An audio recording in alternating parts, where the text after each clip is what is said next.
Galatians 6:7-9.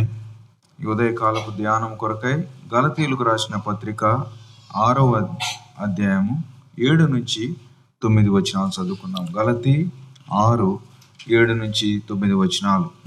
మోసపోకుడి, దేవుడు వెక్కిరింపబడడు. మనుష్యుడు ఏమి విత్తునో ఆ పంటనే కోయను. ఎలాగనగా తన శరీరేచ్ఛలను బట్టి విత్తువాడు తన శరీరము నుండి క్షయమగు పంటను కోయను. ఆత్మను బట్టి విత్తువాడు ఆత్మ నుండి నిత్య జీవమును పంట కోయను. మనము మేలు చేయుట యందు విసుకక యుందుము. మనం అలయక మేలు చేసి తిమేని తగిన కాలమందు పంట కోతుము. Let us pray. Father, we commit your precious word. Pray that you will be with your servants, anoint us afresh, and may your word come with power. Pray for each one of us who are listening. May we not be distracted by anything, but may you have our undivided attention, and may we not just be people who hear your word, but may we be people who submit to your word. We commit Praful also in a very special way. Pray that this baptism will be a great turning point in his life, where he grows in greater obedience, greater faith, greater fruitfulness, and a greater blessing in your name. Thank you, Lord. In Lord Jesus' most precious name we pray. Amen. Amen. Yeah. Do not be deceived. God is not mocked. మోసపోకుడి, దేవుడు వెక్కిరింపబడడు. Mocking God is probably the most serious offense a human being can commit on earth. ఒక వ్యక్తి జీవితంలో అతి భయంకరమైనటువంటి ఒకవేళ పాపం కానీ చేశాడని అంటే అది దేవుణ్ణి వెక్కిరించడం. And this offense is usually committed by two kinds of people. ఈ యొక్క పాపము ఇద్దరు వ్యక్తుల ద్వారా ఇది ఈ లోకంలో జరగవచ్చు. One who say they are Christians but have no fear of God. మొట్టమొదటి వారు మేము క్రైస్తవులమని చెప్తారు కానీ వారిలో దేవుని భయం లేకపోవటం. Second, those who reject God. రెండవదిగా ఎవరైతే దేవుని నిరాకరిస్తారో. And the most easily recognized form of mockery is dishonoring God or acting irreverently to God. సాధారణంగా దేవుని వెక్కిరించడం ఏంటంటే వారు దేవుని గౌరవపరచకుండా అమర్యాదగా దేవుని ఎన్నిక లేకుండా వారి జీవితాల్లో ఉండటం. So let's ask this first question. This verse says God cannot be mocked. మొట్టమొదటి ప్రశ్న ఈ వాక్యం చదువుకున్నప్పుడు దేవుడు వెక్కిరింపబడడు అని చూస్తున్నాం. Is it true? అది నిజమేనా? Is not God mocked today? ఈ రోజు దేవుని నిజంగా మనం అవమానానికి గురి చేయట్లేదా? Have you watched YouTube? How often is mocked? Every day. దేవుణ్ణి మనం చూస్తున్నటువంటి ఈ మాధ్యమాల ద్వారా, యూట్యూబ్ కానివ్వండి ఏదన్నా, వీటి ద్వారా నిజంగా దేవుడు ఎంత అవమానపరచబడుతున్నాడు. Even in the Bible we have examples. వాక్యములు కూడా దానికి ఉదాహరణలు ఉన్నాయి. Didn't Pharaoh mock God when he said, "Who is the Lord that I should obey him?" ఫరో దేవుడు ఎవరు, ఆయనకి నేను ఎందుకు విధేయత చూపించాలన్నప్పుడు అతడు దేవుణ్ణి వెక్కిరించినట్లు కాదా? Exodus 5:2. నిర్గమాకాండం 5:2 చూస్తున్నాం అన్నమాట. In Matthew 27:41 there were mockers who surrounded the cross. మత్తయి సువార్తలో చూసినట్లయితే ఆ యొక్క శిలువ చుట్టూ కూడా ఆయనను అవమానిస్తున్నటువంటి వారు, ఎగతాళి చేస్తున్నటువంటి వారిని చూస్తున్నాం. Before that the soldiers mocked him. అంతకంటే ముందు అక్కడ ఉన్నటువంటి సైనికులు యేసు ప్రభు వారిని వారు అవమానించారు. And we are told in scripture in 2 Peter 3 that in the last days mockers will come with their mocking. పేతురు రాసిన 2వ పత్రికలో చూసినట్లయితే చివరి దినాల్లో అనేకులు ఆయనను అవమానించేవారు, ఆయనను ఎగతాళి చేసేటువంటి వారు ఉంటారని చూస్తున్నాం. Every day, every part of the world there are people who mock God. ప్రతిరోజు ఈ లోకంలో ప్రతి చోట కూడా మనం ఇటువంటి వారిని మనం గమనించవచ్చు. You look at YouTube, there are famous people mocking God. కొంతమంది యూట్యూబ్ లో చూసినట్లయితే వారు ఘనులుగా ఎంచబడుతున్నారు దేవుని వెక్కిరించడంలో. Famous people are mocking God. People ఎంతో ఘనులైనటువంటి వారు దేవుణ్ణి ఎగతాళి చేస్తున్నారు. You know, John Lennon, a singer, he said in one of his interviews, "Today we are more famous than the Lord Jesus Christ," he said. John Lennon అనేటువంటి వ్యక్తి, గాయకుడు, అందరికి అతను ఏమన్నాడంటే యేసుక్రీస్తు వారు ఎంత గొప్పవాడు, అంతకంటే నేటి దినాల్లో మనం ఇంకా గొప్ప పేరును సంపాదించుకున్నామన్నాడు. There's a singer in Brazil called Cazuza. బ్రెజిల్లో కజూజా అనేటువంటి మరి ఒక గాయకుడు ఉన్నాడు. On stage he was smoking a cigarette and he blew up the smoke in the air and said, "That's for you, God," he said. అతను ఆ పొగ త్రాగుతూ ఆ పొగ పైకి వెళ్తుండగా, దేవా నీకు ఈ యొక్క పొగ అన్నాడు. You know, this amount of mockery is disturbing, shocking. How can God allow this? ఇటువంటి దేవుణ్ణి అవమానపరచడం అనేది అసలు దేవుడు ఎందుకు అనుమతిస్తున్నాడు? And as believers, you almost feel if God sees this, why doesn't He do something? Why does He allow this mockery? విశ్వాసులముగా దేవుడు చూస్తున్నట్లయితే దేవుడు ఎందుకు దీన్ని అనుమతిస్తున్నాడు, దేవుడు దీన్ని ఎందుకు ఆపట్లేదు? The answer for that is simple. God created everyone with a free will. దానికి జవాబు అది మనకందరికీ తెలుసు. ప్రతి ఒక్క వ్యక్తికి కూడా దేవుడు స్వచిత్తాన్ని ఇచ్చి ఈ లోకాన్ని పంపించాడు. He free will to choose Him or reject Him. మీ యొక్క ఇష్టం, మీరు ఆయన నిరాకరిస్తారో ఆయన కోరుకుంటారు, and even mock Him. అంత మాత్రమే కాదు, ఆయన ఎగతాళి చేయటం కూడా మీ ఇష్టం. But again we come back to this verse. It says God is not mocked. కానీ ఇక్కడ వాక్యంలో చూసినప్పుడు దేవుడు వెక్కిరింపబడడు. So what does it mean really? కానీ అది వాస్తవానికి ఏంటి దాని అర్థం? It means this mockery is temporary. దాని అర్థం ఏంటంటే మనం చేసేటువంటి ఈ వెక్కిరింతలు దేవుని అవమానపరచడం అనేది కేవలం తాత్కాలికమైనవే. There a day of accounting will come where a man will reap what he sows. ఇగో ఒకానొక దినమందు లెక్క అప్పజెప్పవలసిన దినం ఉంది. ఆ దినమందు నీ యొక్క లెక్క తగినట్లుగా దేవుడు నీకు విధిస్తాడు. So what does it mean? What you reap, what you sow, you will reap. దాని అర్థం ఏంటంటే నీవేదైతే విత్తుతున్నావో రేపు అది కోస్తావు. In agriculture, it means if I plant a rice seed, rice is the harvest I will get. వ్యవసాయ పరంగా చూసినట్లయితే మనము ఇదిగో ఆ వడ్లను గిన మనం ఆ వరిని గిన నాటితే దాన్ని మనం కోస్తాం. It's only a foolish farmer who says I will plant whatever is available with me and I will hope that rice will come. ఇదిగో నా దగ్గర ఉన్నది ఏదన్నా కానీ నేను విత్తుతాను, కానీ నేను వరి కోస్తానని ఊహిస్తున్నాను అంటాం. అది ఒక రైతుకు ఉన్నటువంటి బుద్ధిహీనత. Thankfully farmers never think like that. కానీ వాస్తవం ఏంటంటే ఎన్నడూ కూడా వ్యవసాయకుడు అలా ఆలోచించడు. But for spiritual things we think like that. కానీ ఆత్మీయంగా మాత్రం మనం అలాగా ఆలోచిస్తాం. We think I can live however I want on earth and I will still go to heaven. ఈ లోకంలో నా ఇష్టం వచ్చినట్టు జీవించవచ్చు, పరలోకంలో మాత్రం నాకు కోరుకున్నది వస్తుంది అనుకుంటాం. You know, we forget that the fruit we reap depends on the seed that I have sown. మనం మర్చిపోతున్నాం ఏంటంటే ఈ లోకములో మనం వేసేటువంటి విత్తనమే మనకు ఆత్మీయంగా రేపు పంటను కూడా తీసుకొని వస్తుంది. Galatians 6:8 says, for he that soweth in his flesh shall of flesh reap corruption, then he that soweth of the spirit shall of the spirit reap life everlasting. ఎలాగనగా తన శరీరేచ్ఛలను బట్టి విత్తువాడు తన శరీరం నుండి క్షయమగు పంటను కోయును, ఆత్మను బట్టి విత్తువాడు ఆత్మ నుండి నిత్య జీవమును పంటను కోయును. You cannot sow in the flesh and expect to reap in the spirit. శరీరేచ్ఛలను నువ్వు అలాగూ వాటిని నువ్వు విత్తి నీవు ఆత్మ పంటను కోయలేవు. We will reap what we sow. మనం ఏదైతే విత్తుతామో దాన్నే కోస్తాం. For example, Pharaoh killed and drowned all male children 2 years and below in Israel in the Nile river, right? ఉదాహరణకు ఫరో 2 సంవత్సరాల కంటే తక్కువ వయసున్నటువంటి బాలురందరినీ కూడా ఇదిగో వారిని చంపి నైలు నదిలో పడవేయమని చెప్పాడు. What happened after that? ఆ తర్వాత ఏం జరిగింది? God killed all of Egypt's firstborn. ఆ తర్వాత దేవుడు ఐగుప్తీయులందరినీ కూడా ముంచివేశాడు.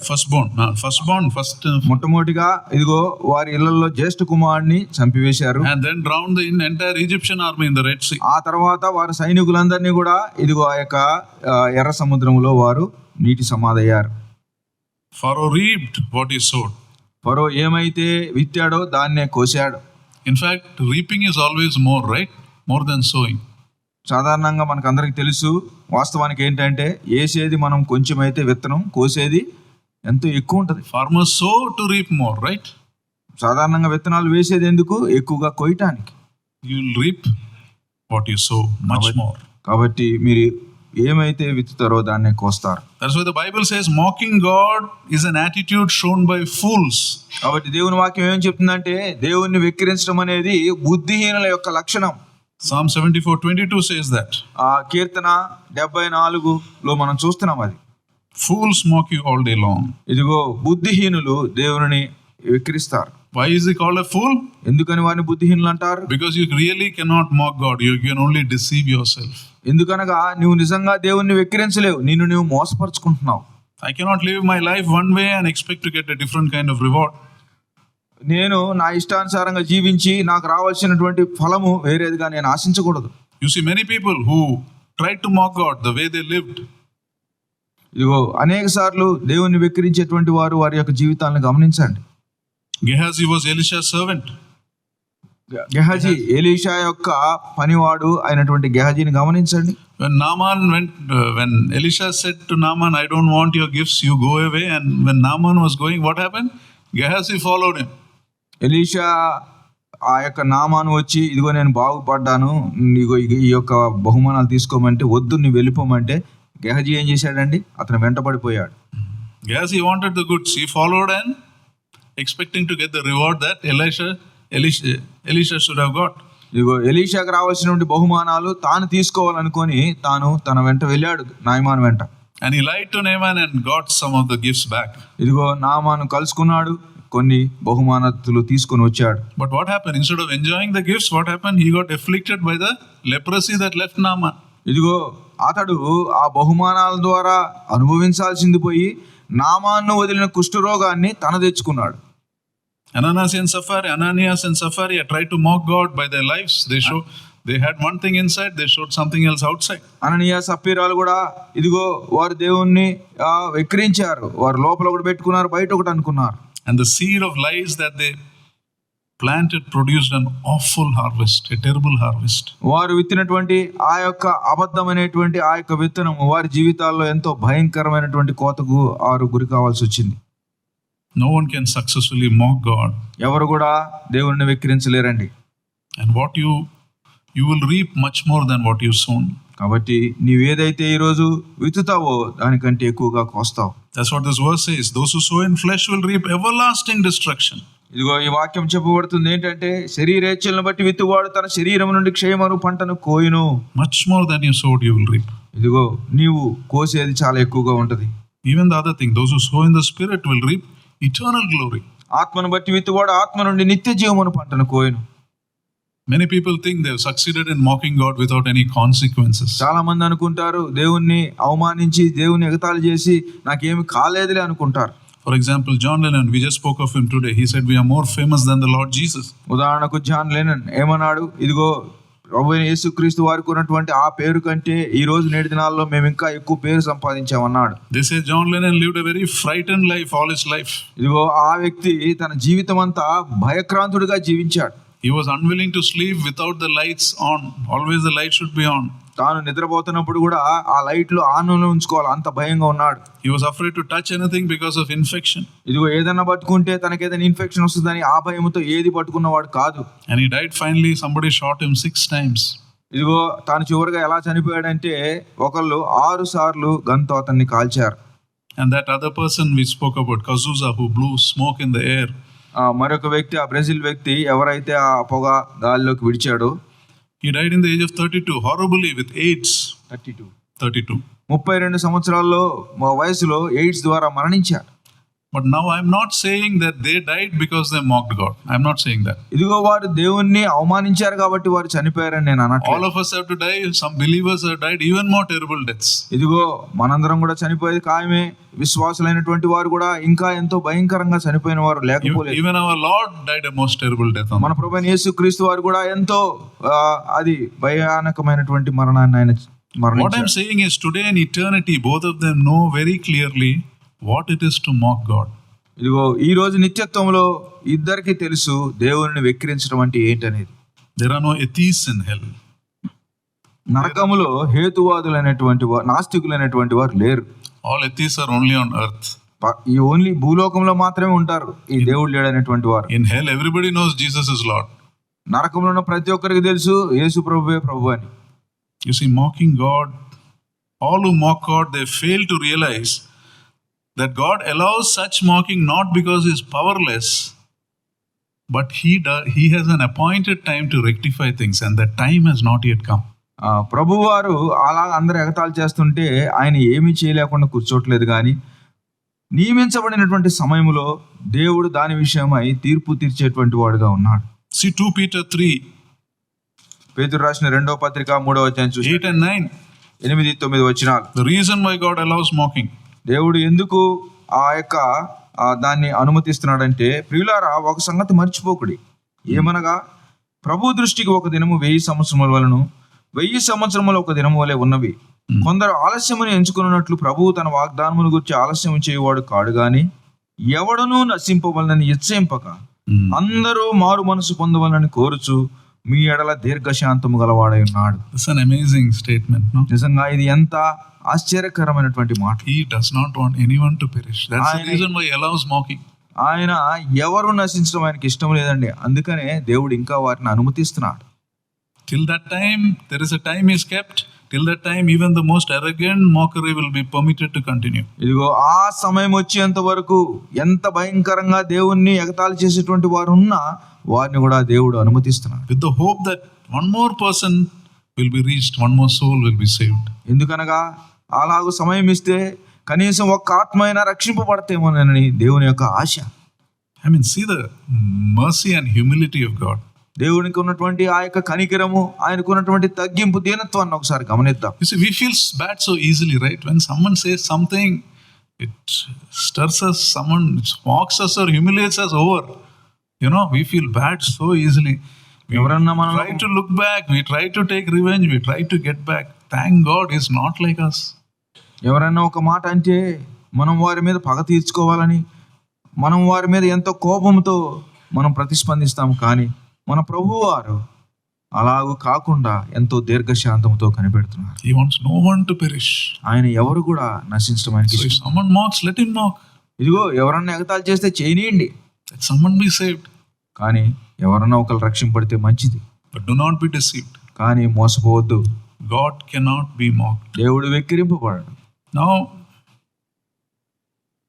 when the Bible says do not be deceived, it applies also to we who call ourselves Christians. Remember that. క్రైస్తవులు అనబడేటువంటి మనకు కూడా మోసపోకుడి అనేటువంటి ఈ హెచ్చరిక మనకు వర్తిస్తుంది. It is not just that people who don't know God that mock God, but those who come to church can also mock God. దేవుని ఎరిగినటువంటి వారే వారు మోసపోవట్లేదు, కానీ దేవుని సన్నిధికి వస్తూ క్రైస్తవులు అనేవాడే వారు కూడా మోసపోబడుతున్నారు. The most dangerous form of mockery will be in the church.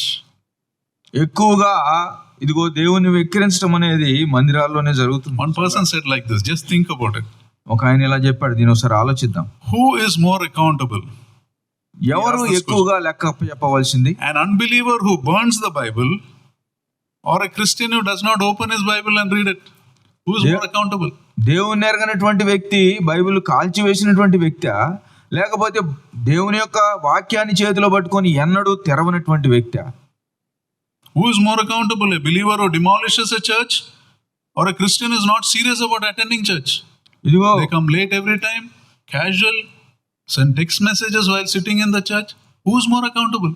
దేవుణ్ణి ఎరుగనటువంటి ఒక వ్యక్తి మందిరాన్ని కాల్చివేసినటువంటి వ్యక్తి, లేకపోతే దేవుణ్ణి ఎరిగి సమయానికి రాకుండా, దేవునికి ఇవ్వాల్సిన గౌరవం ఇవ్వకుండా, ఏమాత్రం కూడా దేవుని సన్నిధిలో లక్ష్యం పెట్టకుండా ఉన్నటువంటి ఒక విశ్వాస?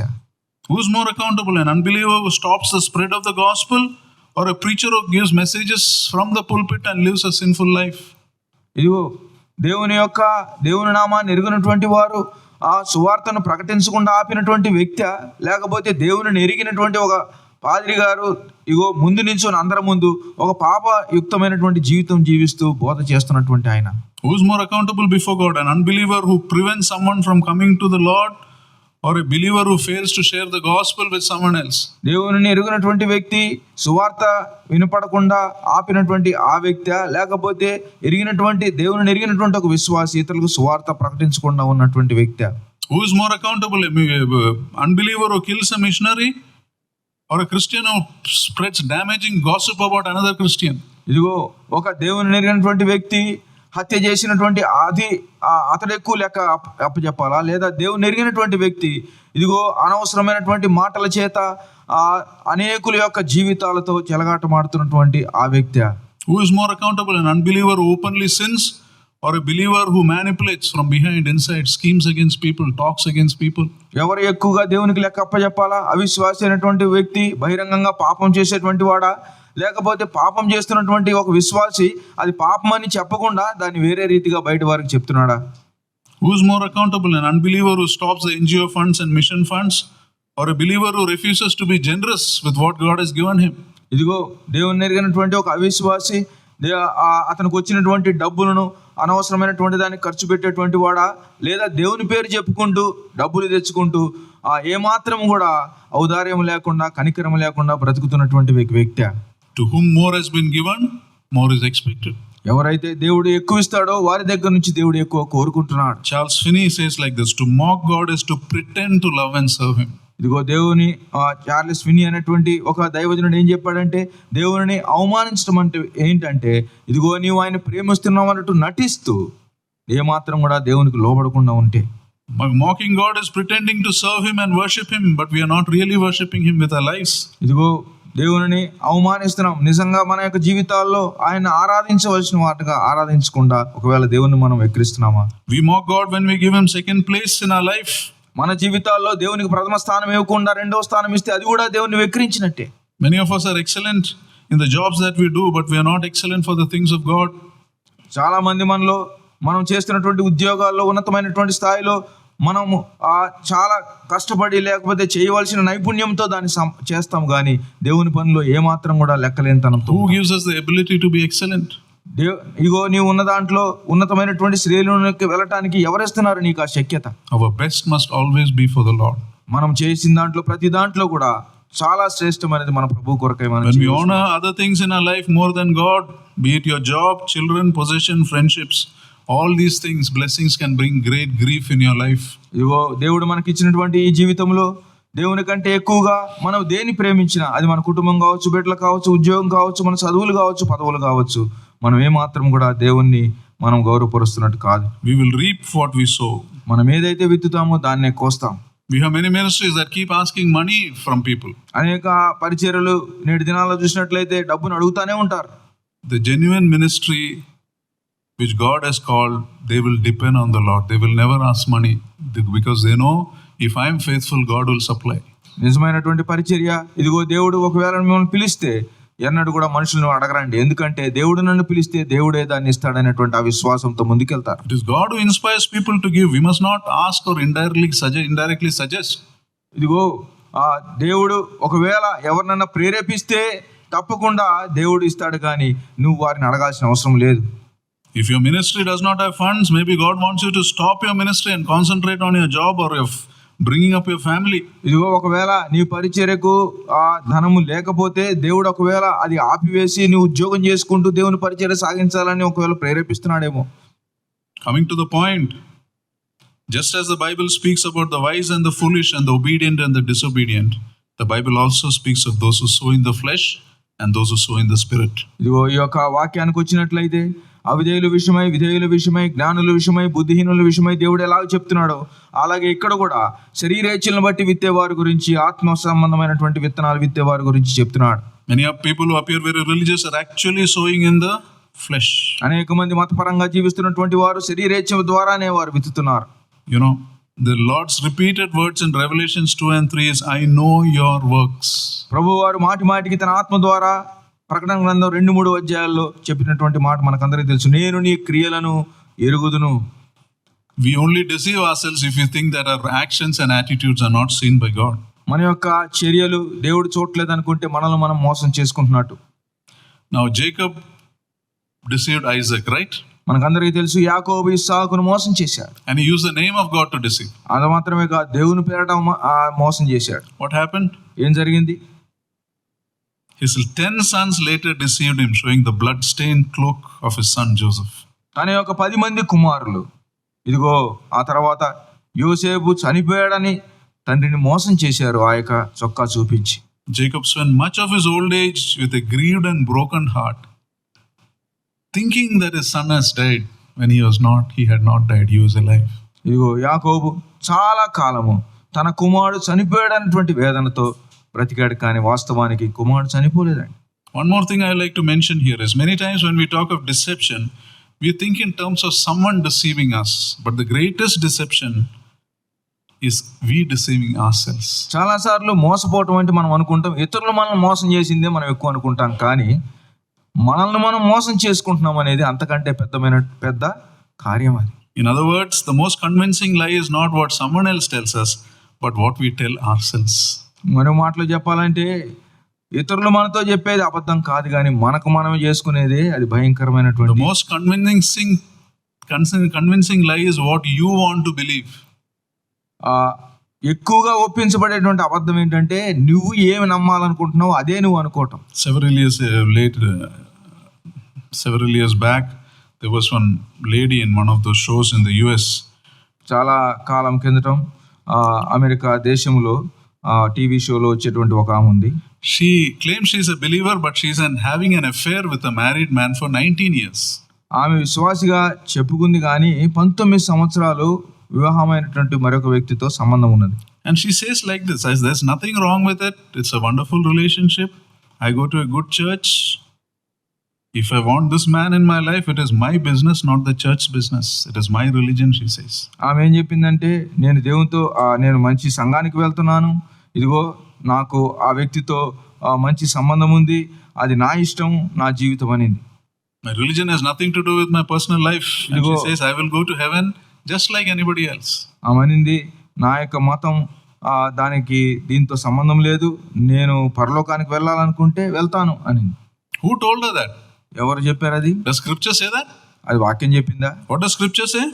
వాక్యం ఏం చెప్పింది? 1 Corinthians 6:9-11. What does it say? కొరింథీయులకు రాసిన పత్రిక, 1 కొరింథీ పత్రిక 6వ అధ్యాయం 9 నుంచి చూసినట్లయితే, అన్యాయస్తులు దేవుని రాజ్యమునకు వారసులు కానేరని మీకు తెలియదా? మోసపోకుడి, జారులైనను, విగ్రహారాధకులైనను, వ్యభిచారులైనను, ఆడంగితనం గలవారైనను, పురుష సంయోగులైనను, దొంగలైనను, లోబులైనను, త్రాగుబోతులైనను, దూషకులైనను, దోచుకుని వారైనను దేవుని రాజ్యమునకు వారసులు కానేరరు. Don't you know? మీకు తెలీదా? Don't you know? మీకు తెలీదా? You know, like her, we can be deceived into thinking the wicked can inherit the kingdom of God. ఇగో ఆమెలాగా మనం కూడా అనుకోవచ్చు, దుష్టులు దేవుని యొక్క రాజ్యాన్ని స్వతంత్రించుకోవచ్చు అని. James 1:14 says, each person is tempted and then dragged away by their own evil desire and enticed. యాకోబు రాసిన పత్రిక 1వ అధ్యాయం 14వ వచనంలో చూసినట్లయితే, ఇదిగో ప్రతి వాడును తన స్వకీయమైన దురాశ చేత ఏడోబడి మరుల కొలుపబడిన వాడై శోధింపబడును. And 15 says, then after desire is conceived, it gives birth to sin, and sin when it is fully grown gives birth to గర్భము ధరించి పాపమును కనగా పాపము పరిపక్వమై మరణమును కనును. You see, remember, the most convincing lie is the one we tell ourselves, is the one we want to believe badly. లోకములో బాగా ఒప్పించబడేటువంటి అబద్ధం ఏంటంటే, మనతో మనం ఆడుకునేటువంటి ఆ యొక్క అబద్ధమే. And you deceive yourself. You cannot really mock God. ఆ సమయంలో నేను మోసపడుతున్నావు, దేవుణ్ణి కాదు నువ్వు మోసం చేసి. So remember, the present time we live here is seed time. ఇదిగో మనము జీవిస్తున్నటువంటి ఈ జీవితము విత్తనం వేసేటువంటి కాలం. You are sowing every day. ప్రతిరోజు మనం విత్తనాలు వేస్తున్నాం. So are you sowing in the spirit or are you sowing in the flesh? ఇదిగో మనం శరీరేచ్ఛ ప్రకారంగా విత్తనాలు వేస్తున్నామా, లేకపోతే ఆత్మానుసారంగా విత్తుతున్నామా? Those who live a carnal life, a worldly life, ultimate fruit will be destruction, misery, ruin. ఎవరైతే శరీరానుసారముగా వారు జీవిస్తున్నారో వారి యొక్క అంతము నరకము, లేదా వారి అంతము చాలా భయంకరంగా ఉంటుంది. Even on earth you suffer. If you are a greedy, selfish person, you can never know the joy of a loving relationship in your life. లోకములో కూడా నువ్వు దురాశ చేత ఒకవేళ జీవిస్తున్నట్లయితే నువ్వు ఏమాత్రం కూడా సంతోషించలేవు. Such a person may have wealth, he may have many luxuries, but he doesn't realize that he has actually lost much more than he has gained. ఇదిగో అతనికి ఎంతో ధనం ఉండవచ్చు, ఎంతో ఈ లోకంలో సంపాదించుకోవచ్చు, కానీ తాను పోగొట్టుకున్నది ఎంతో తను తెలియకుండా ఉంటున్నాడు. When we sow in the spirit, our life on earth becomes a blessing to others. ఇదిగో మనం ఆత్మ సంబంధంగా విత్తనం వేస్తే ఈ లోకంలో మన జీవితమే అనేకులకు ఆశీర్వాదకరంగా ఉంటది. Have you noticed this? Have you wondered why some believers attract people to themselves? They're so charming. You feel like spending time with them. You feel like speaking to them. You wonder why it happens like that? మీరు ఎప్పుడైనా కొంతమంది విశ్వాసులతో సమయం గడపడం అనేది చాలా ఆహ్లాదకరంగా ఉంటుంది, లేదా మనము దాని కొరకు ఎదురు చూస్తుంటాం. ఎందుకని? Because the Holy Spirit is contagious. ఎందుకనగా ఆత్మ వారి ద్వారా ఇతరులోనికి ఆ యొక్క మంచితనాన్ని ప్రవహింపజేస్తారు. When people see love and joy and generosity and peace in your life, they realize that God is working in your life. ప్రేమ, సంతోషము, సమాధానము, ఔదార్యము నీ జీవితంలో చూసినప్పుడు ఇతరులు నీ చుట్టూ ఉండాలనేటువంటి ఆశ వారిలో పుడుతుంది. They also realize that if they spend more time with you, they are more blessed. అంత మాత్రమే కాదు, వారు నీతో ఎక్కువ సమయం గడిపితే వారికి కూడా ఆశీర్వాదం అని వారు ఎంచుకుంటారు. Sowing in the spirit. కాబట్టి ఆత్మ సంబంధంగా విత్తుదాం. We'll close with the Psalm 1:1-3 shows a clear difference between those who sow in the flesh and those who sow in the spirit. మనకందరికీ తెలిసినటువంటి కీర్తన 1వ అధ్యాయం 1 వచనాల్లో ఇదిగో తేటగా అక్కడ విభేదాన్ని మనం చూడవచ్చు. ఆత్మ సంబంధంగా, శరీర సంబంధంగా. First the sowing in the flesh is told, then sowing in the spirit is told. The first part of the verse, first verse is sowing in the flesh. మొట్టమొదటి వచనం శరీరంలో మనం వేసేటువంటి విత్తనం, దుష్టుల ఆలోచన చొప్పున నడువక, పాపుల మార్గమున నిలువక, అపహాసకులు కూర్చుండు చోటను కూర్చుండక. That is sowing in the flesh. The next is sowing in the spirit. Continue reading. అది మనం శరీరేచ్ఛలుగా చేస్తున్నటువంటి కార్యము. 2వ వచనం చూసినట్లయితే, యెహోవా ధర్మశాస్త్రమునందు ఆనందించుచు దివారాత్రము దాన్ని ధ్యానించువాడు ధన్యుడు. అతడు నీటి కాలువల ఎవరను నాటబడినదై ఆకువాడక తన కాలమందు ఫలమిచ్చు చెట్టు వలె ఉండును. అతడు చేయునదంతయు సఫలమగును. Whatever they do prospers. వారు ఏది చేసినా అది సఫలమవుతుంది. Let me ask a question here. మిమ్మల్ని ఒక ప్రశ్న అడగాలనుకుంటున్నా ఇక్కడ. Why are we as believers not being successful in everything we do, in whatever we do? విశ్వాసులముగా మనం చేసే ప్రతి దాంట్లో ఎందుకు సఫలీకృతం కాలేకపోతున్నాం? The answer is because you're sowing in the flesh, you're not sowing in the spirit. జవాబు ఏంటంటే, నీవు వేస్తున్నటువంటి విత్తనం శరీరానుసారంగా వేస్తున్నావేమో, ఆత్మానుసారంగా కాకుండా. You say you're a believer, but if you sow in the flesh, what you do will not be successful. నువ్వు విశ్వాసం అని చెప్తూ శరీరేచ్ఛల ద్వారా నువ్వు ఒక విత్తనాలు వేస్తే అది నీవు ఏమాత్రం కూడా సఫలీకృతం. By success I don't mean making more money. There are many things so priceless that money can't buy. సఫలీకృతులు అంటే మీరు ఎక్కువ ఆస్తులు సంపాదించుకోవడం కాదండి. ఎన్నో లోకములో డబ్బు కొనలేనటువంటివి ఎన్నో ఉన్నాయి. Peace of God you can never buy. The joy of the Lord you cannot buy. దేవుడిచ్చేటువంటి సమాధానము, దేవుడిచ్చేటువంటి సంతోషము నువ్వు డబ్బుతో కొనుక్కోలేవు. The love of someone you cannot buy. ఇదిగో ఇతరుల యొక్క ప్రేమను నువ్వు డబ్బుతో కొనుక్కోలేవు. The respect of the family you cannot buy. మర్యాద, కుటుంబానికి ఉన్నటువంటి మర్యాదను నువ్వు కొనుక్కోలేవు. Many people they don't prosper in this because they're sowing in the flesh. They're busy in that.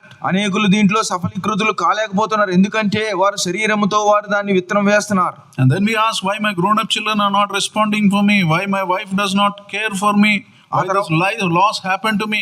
ఆ తర్వాత మనం వేసుకునే ప్రశ్నలు ఏంటంటే, ఎందుకు నా భార్య నన్ను గౌరవించట్లేదు, నా బిడ్డలు నేను చెప్పిన మాట ఎందుకు వినట్లేదు, ఇటువంటి ప్రశ్నలతో సతమతం అవుతాం. Why is there so much disturbance in my life? ఇదిగో నా కుటుంబంలో, నా జీవితంలో ఎందుకు ఇంత గలిబిలుంది? I don't know what peace is. నా జీవితంలో నాకు సమాధానం అంటే ఏంటో నేను ఎరుగనటువంటి వాడిని ఉంటున్నాను. ఎందుకని? The answer is because you're sowing in the flesh.